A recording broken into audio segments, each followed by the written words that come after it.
Hello guys, তো দেখতে পাচ্ছ এখন আমি বাইক রাইড করছি। তো এখন এদিকে গেছিলাম একটু ঘুরতে, তো ভাবলাম কোনো রিয়াকশন পাবো, তো কোনো রিয়াকশনই পাওয়া গেল না। তো এখন সামনের সাথে যাওয়া হচ্ছে, দেখা যাক সামনের সাথে কোনো রিয়াকশন পাওয়া যায় কি না।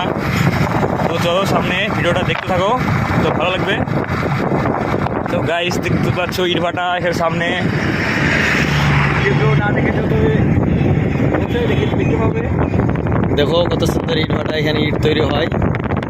এটা ইটের ফ্যাক্টরি, যেটাতে ঘর তৈরি হয়, দেখতে পাচ্ছ? হ্যাঁ, এটা বালি, এখানে বালির টাকা দেখো। এটা দিয়ে বালি মানে সিমেন্ট বালি দিয়ে এটা দিয়ে গাঁথনি হয় ইট, তারপরে ঘর তৈরি হয়। চলো সামনে চলো, দেখা যাচ্ছে আরও। গাছটা দেখতে সামনে একটা গাছ আছে, তো শুকিয়ে দেখো গাছের কি অবস্থা। বৃষ্টি হচ্ছিল না অনেকদিন ধরে, তো বৃষ্টি হয়েছে, গাছ পাত সব শুকিয়ে মরে পড়ে গেছে। দেখতে পাচ্ছ বৃষ্টি নাই আকাশে অনেকদিন ধরেই।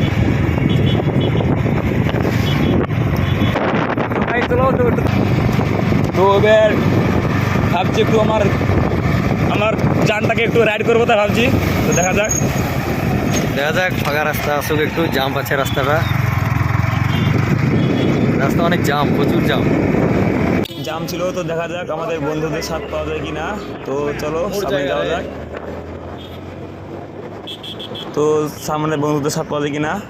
তো সামনে ছাদ পাওয়া গেছে একটাই, তো আমাদের একটা বন্ধু পেছনে, সামনে R15 আছে, একটু পেছনে। তো সবাই সাথ পাওয়া গেছে, তো আমরা এখন সবাই মিলে রাইড করছি। তো ভিডিওটা বন্ধু মেলে সবাই মিলে, তো দেখো হয়তো আমি আছি, সাইনুল আছে, পেছনে আরও কটা বন্ধু আছে। তো চলো সামনে যাওয়া যাক। তো আমাদেরকে দেখতে পাচ্ছ, তো বাইকটা খেলাবেলা করছি হালকা হালকা করে। এই তো সামনে আরেকটা R15 ভিতরি। তো চলো যাওয়া যাক সামনে সোজা। তো দেখা যাক, তো পাশ কেটে আমি বেরিয়ে চলে গেলাম, আর সামনে B3ও আছে। তো এখান থেকে আমাদের ব্লগটা শেষ হবে। তো আরও নেক্সট ভিডিও আসছে, আপনারা দেখতে থাকো ভিডিওটা, সবাই ভালো লাগবে।